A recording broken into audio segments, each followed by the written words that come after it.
So you've been looking at DAWs and wondering which one. Good question, because there's a lot of options out there in the marketplace. In this video, we'll be looking at platforms and price.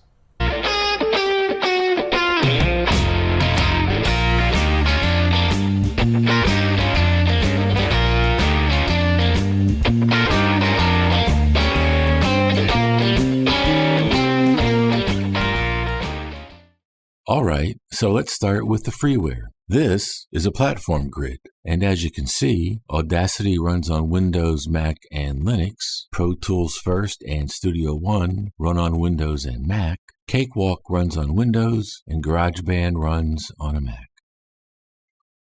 And just a note, Audacity, Cakewalk, and GarageBand are products unto themselves, whereas Pro Tools First and Studio One Prime are scaled down versions of their fully featured products. So basically they're giving you an opportunity to try before you buy.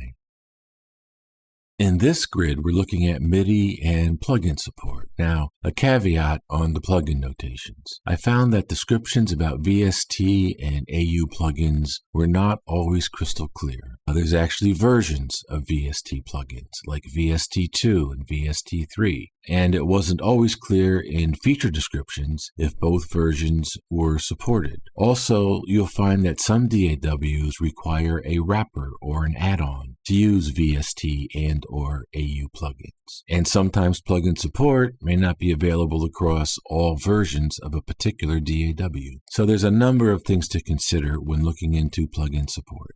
The notes in the grid reflect the best info I was able to find. So here is the platform grid for the fee-based products. Now, in this grid, you'll notice I added a column for networking. There is something called a link feature developed by Ableton.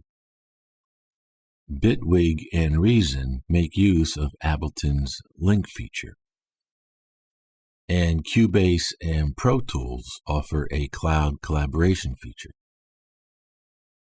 Needless to say, I found lots of opinion and discussion about networking. If you're interested, you can find more information on websites, forums, and on YouTube. Alright, so a lot of information on the MIDI and plugin grid for the fee-based products. This grid shows all of the various versions of each of the products I reviewed. There may be 2, 3, or even 4 versions of a single product. And for the cost, instead of showing each price point, I organized the cost into ranges. Now you may notice I labeled the cost column as Initial Investment. This is because as time goes on, your DAW will offer upgrades, maybe free, maybe not. And again, this was another topic for discussion in user forums, something you may want to look into before making a purchase. Alright, moving on, let's take a look at some of the versions. Avid offers 2 versions of Pro Tools in addition to their free version. You'll notice that Pro Tools Ultimate is the only DAW in the list with an annual subscription fee. There was no one-time purchase option to buy Ultimate. PreSonus offers 2 versions of Studio One in addition to their free version, and there are 3 versions of Ableton Live. There are 4 purchase options for FL Studio, but the thing is, there are really only 2 versions of the product. There is the Fruity version and the producer version. Signature is the producer version with additional plugins, and All Plugins is also the producer version with even more plugins than Signature.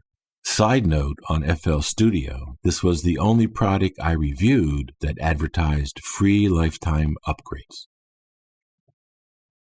Reaper markets one version of their product with 2 licensing options. If you're an individual user, you can get Reaper at a discounted licensing fee, and I've seen it priced for around $60. Now, the thing about Reaper licensing is that it only covers 2 versions of the product. So, for example, if you purchase a license for version 6, your license will cover version 6 and the eventual version 7. And when version 8 comes around, you'll need to buy another license. And this license would cover version 8 and the eventual version 9. So, as you can see, there's a number of different approaches being used to market DAWs. Now, I was in the market for a new DAW. My budget was between $200 and $500. I work on Windows and Macs, and using these grids and internet research, I narrowed my selection down to these 4 candidates. After doing additional research, here is where I landed. Reaper was a good fit for me, runs on Windows and Macs. I have found folks in the user forums to be very helpful. There is a really good set of tutorials on their website, and the single user license at $60 for 2 versions was well within my budget. Now, I participate in forums and Facebook groups, and very often someone will post, which DAW should I get?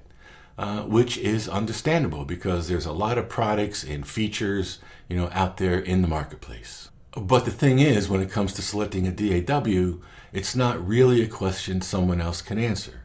And that's because it just depends on a number of individual factors. For example, what is your level of interest? What is your skill level? What platform or platforms do you plan to run on?